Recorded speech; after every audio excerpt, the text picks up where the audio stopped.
Hey everyone and welcome back. So by now you should have signed up for Figma. It's really straightforward. I usually just use a Gmail account or whatever account that I'm using if I'm working at a different company. But when you come to Figma for the very first time, what you're going to see is this screen. This is kind of like your dashboard. So let's go through all the different things you can do here. So these are some basic files they set you up with. Over here, I have a shared file, so we'll get into that later, but we have your colors, we have Figma basics you can go in and learn about. You have wireframing in Figma, you have prototyping. So they have a bunch of different things that you can already access. They kind of give you these little starter kits. Now, if we look to the left, we have our little account section. So if I go and click that, I'll see my email here, I'll see my name, I'll see all these different things that I could use, like especially if I'm in a team or if I'm working with an organization, a lot of that kind of stuff will be here. And if I download any plugins, I don't have any installed on this account since this is my test account, but if you have any installed plugins, they're going to show up in this area.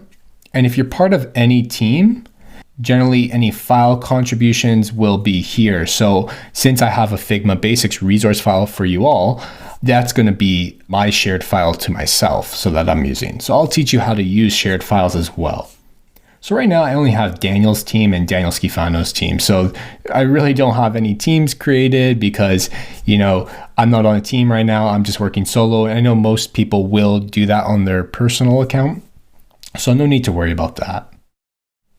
We also do have search. So if you want to search for a particular file, if you have like 100 files or even like 20 files, it's easier to search for them.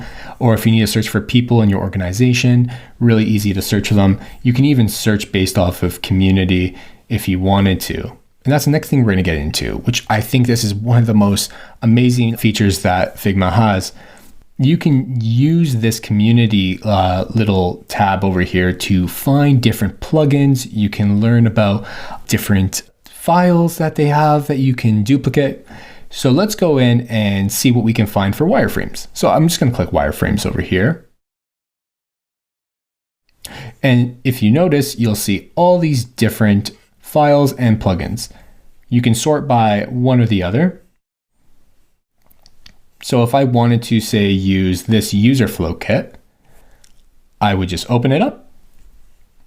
I could like it if I wanted to, or I can duplicate it. So I've duplicated this.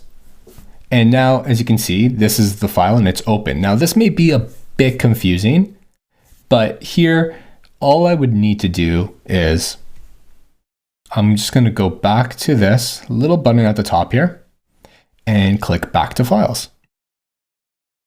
And you'll see this next tab, the drafts. So this is where all my drafts live. And drafts are essentially just little files or big files that don't have a project. Now, I duplicated that file, and that's what you're going to be doing with the files and resources I give you. So if you can see right here, Figma Basics is a file that I have. And I also have user flow kit. So if I wanted to create a project, I would just come over here. So this is called first project. If I wanted to, I can even create a new project. I can just say this is test. So I have test project. So what I'm going to do is I'm going to go back into my drafts. I'm going to click this. I'm going to open it up. So it's opened up in this tab. And I'm going to click this little drop down. And I'm going to click move to project. And over here, I can select which project or I can search. So I'm going to click test and I'm going to move it. So right now you'll see that it's in your test project. So if I click that, I can see that little check mark. We're good to go. So when you do get a file in the resource section, what you're going to need to do is you're going to need to go to the file because you won't be able to edit it right away. You're going to have to click this drop down, click duplicate. And once you duplicate it, you'll have to go to your drafts and you'll see it in your drafts and you can go and move it anywhere you want. Now, we can see that I have my project here. I have another project. We have our drafts. You even have teams. You can create new teams if you want to. You don't necessarily need to create any teams especially if you're using it personally for yourself. But that's another option that you definitely do have.